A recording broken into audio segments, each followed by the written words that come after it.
আমরা এখন যাচ্ছি তাহেরপুর শিমুল বাগানে। তো এই শিমুল বাগান আমরা ঘুরে দেখব। এখন ঘড়িতে সময় বাজে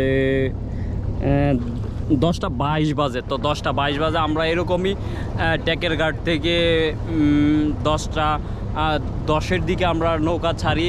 এই 22 এখন বর্তমানে বাজছে যে আমরা প্রায় অর্ধেক রাস্তায় শিমুল বাগানের কাছাকাছি, না সামনেই তো শিমুল বাগানের কাছাকাছি চলে আসছি। তো আমরা আপনারা চাইলে টেকেরঘাট থেকে মোটর সাইকেল দিয়েও আসতে পারবেন বা অন্য যানযোগে আসতে পারবেন। আমরা যেহেতু নৌকা 2 দিনের জন্য রিজার্ভ নিয়েছি, আমরা এই আশেপাশে যে স্পট যেমন শিমুল বাগান, বারিকা টিলা, তারপর হচ্ছে টেকেরঘাট, নীলাদ্রি লেক, এগুলো আমরা সব কিছু নৌকা দিয়েই ঘুরে দেখতেছি। আমরা মোটর সাইকেলে ঘুরে যাইতেছি না। তার আগে যখন আসছিলাম তখন আবার মোটর সাইকেল দিয়ে ঘুরে দেখার চেষ্টা করছি। তো এই যে আমার ওই পাশে কিন্তু মেঘালয় পাহাড় দেখতে পাচ্ছি, মানে এই পাশে হচ্ছে আপনার নদী, ওই পাশে হচ্ছে পাহাড়। এই দৃশ্যটা যে আসলে কতটা সুন্দর এটা নিজে চোখে দেখলে বোঝা যায় যে আসলে দৃশ্য দেখে মনের ভিতরে যে ভালোবাসা জন্ম নেয় প্রকৃতির উপর। প্রকৃতিকে ভালোবাসা এমন একটা ভালোবাসা যেটা আপনাকে কখনো ফাঁকি দিবে না।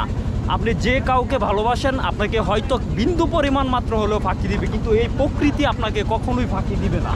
মানে এতটা সুন্দর, আপনি মুগ্ধ হয়ে যাবেন নিশ্চিত। এই যে দেখুন কি চমৎকার একটি ভিউ।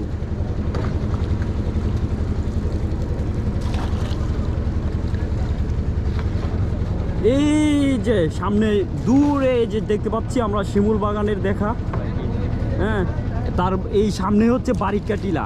এই যে সোজা বরাবর যে উঁচু টিলাটা সেটা হচ্ছে বারিকা টিলা। তো আমরা বারিকা টিলা এবং শিমুল বাগান দুইটা একই সাথে আপনাদেরকে দেখানোর চেষ্টা করব। তো আমি যতটুক পারি ততটুক ভালোভাবেই দেখানোর চেষ্টা করি। অবশ্যই আমাকে সাপোর্ট করবেন, উৎসাহ দিবেন। আপনাদের উৎসাহ পেয়ে আমি এত দূর পর্যন্ত এগিয়ে আসতে সফল হয়েছি। বাকি পথ যেন ভালোভাবে এগিয়ে যেতে পারি, অবশ্যই আমার জন্য দোয়া করবেন। আর প্রত্যেকটা মানুষই যারা ভ্রমণ, আচ্ছা আমি একটু উপরে উঠে নিই। আমাদের যে নৌকাটা তো এই পর্যন্ত দেখানো হয় না। এই যে এটা হচ্ছে নৌকার ছাদ। এই যে এখানে আপনার এই চেয়ার আছে, বসার মতো চেয়ার, খুব সুন্দর 4টা চেয়ার আছে, মাঝখানে একটা টেবিল আছে। কিন্তু এই যে রোদ্রে শুকানোর জন্য আমাদের যে থাকার ব্যবস্থা, বালিশ এবং তুষুক, এগুলো শুকাইতেছে এখন। উপরে একটা ট্যাঙ্কি আছে, এই যে পানির ট্যাঙ্কি, এই রিজার্ভ করা পানি থাকে। আপনি এখানে তো নদীর পানি আর খাওয়া সম্ভব না, বা হাত ধোয়া, গোসল যদি চান আপনার ট্যাঙ্কির পানি দিয়ে আপনি সব কিছুই করতে পারবেন। প্লাস এখানে কিন্তু একটা ইয়ে আছে এই জায়গা দিয়ে, যে নিচের রাস্তা, এটা হচ্ছে নিচের রাস্তা। আচ্ছা আমি পরে নিচে বাথরুমগুলো দেখিয়ে দিব। বাকি একটু হাইকোর্ট লকমেট দুটোটাই দেওয়া আছে নৌকাতে। এটা হচ্ছে হাওর, এই যে এই পাশে হচ্ছে হাওর। খুব সুন্দর একটা ভিউ, অসাধারণ ভিউ, রোমান্টিক একটা ভিউ।